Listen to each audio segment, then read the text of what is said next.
Só uma resposta aqui, porque eu perguntei a uma pessoa do Flamengo se tinha novidade sobre Hugo Souza, lembrando que o Hugo Souza está emprestado ao Corinthians, titular absoluto, valorizado no mercado da bola, Grupo City de olho nele, e o Corinthians tem até o dia 30, ou seja, 9 dias para exercer a opção de compra. Até o momento, nenhuma novidade, o jogador continua sendo atleta do Flamengo, emprestado ao Corinthians.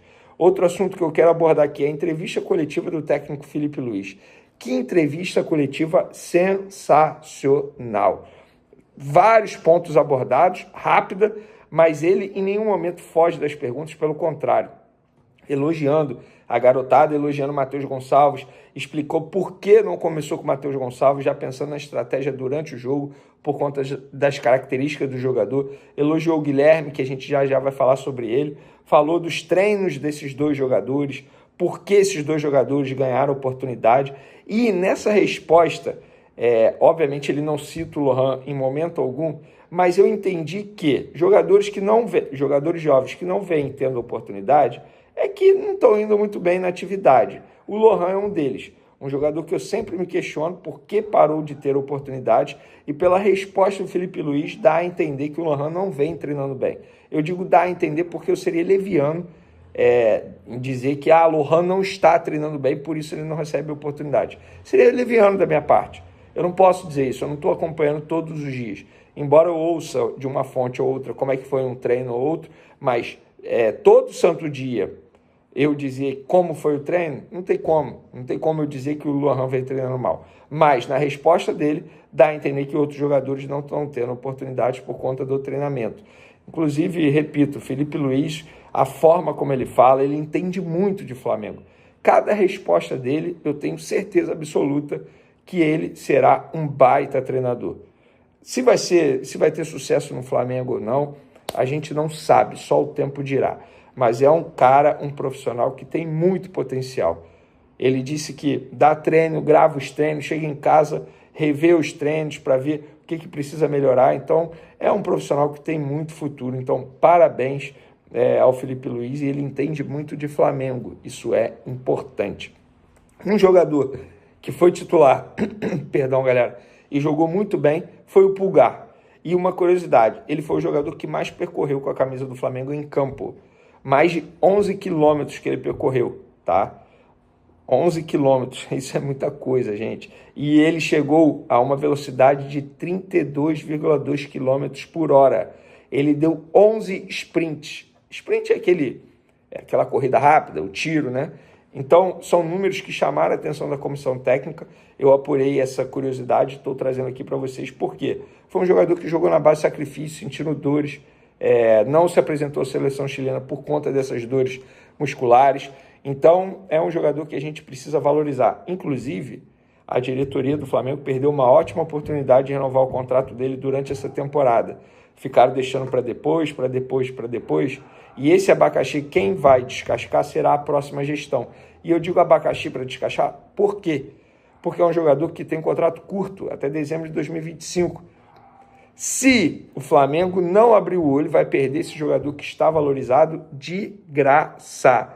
Um jogador titular. Se preocuparam tanto com o Gabigol e esqueceram um jogador que é extremamente importante, valorizado no mercado europeu, inclusive, que é o Eric Pulgar. Jogador importante.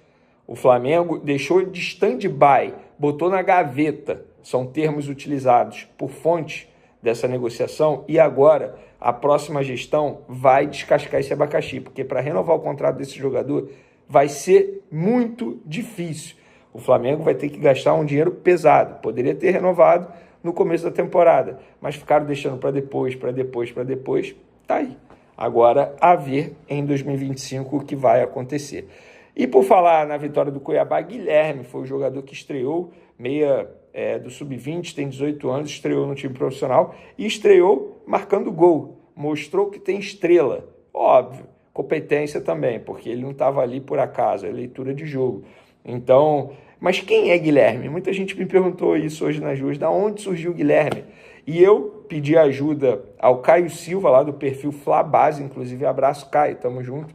O garoto entende muito de futebol de base. Eu gosto de acompanhar bastante, mas Não é nenhum demérito dizer que tem alguém especialista no assunto, que entende mais do que eu de cada jogador da categoria de base. E esse cara é o Caio Silva, e ele me explicou o seguinte, que o Guilherme chegou ao Flamengo em março de 2021, após passar um período na base do Azuris, lá do Paraná. Chegou para reforçar a equipe sub-15 na época, porém chegou para atuar como segundo volante. Essa posição de meio atacante ele foi aprimorando já no Flamengo. Felipe Luiz foi o maior entusiasta nele para atuar nessa posição, tanto que na lista de preferência ele escolheu o Guilherme, passando na frente do próprio Lohan, que já atuou ali na época do Tite, no período da Copa América. E o contrato dele com o Flamengo, pelo que apurei, vai até 2026, com uma multa rescisória avaliada em 80 milhões de euros. Ou seja, uma multa alta, dificilmente um clube vai chegar e vai pagar isso aqui pelo Guilherme. Mas o Flamengo está protegido, digamos assim, porque eu já vejo muito torcedor preocupado. Guilherme vai sair do Flamengo, está se destacando, alguém vai chegar, vai pagar a multa. Não é assim, gente, calma, fica tranquilo que não é assim desse jeito. Até porque, não é porque o Guilherme fez um gol no time profissional que pronto, agora é o novo Zico. Não, pelo contrário. Inclusive, é um garoto, pelo que eu soube nos bastidores, que assim, cara, é um cara super profissional, preocupado com alimentação, com hora de sono, treinamento, fazer recuperação em casa. Então é um garoto que tem um futuro bom pela frente e ele se espelha muito em Arrascaeta dentro de campo. Ele olha o Arrascaeta como uma espécie de referência, um ídolo para ele. Bacana demais. Boa sorte ao Guilherme.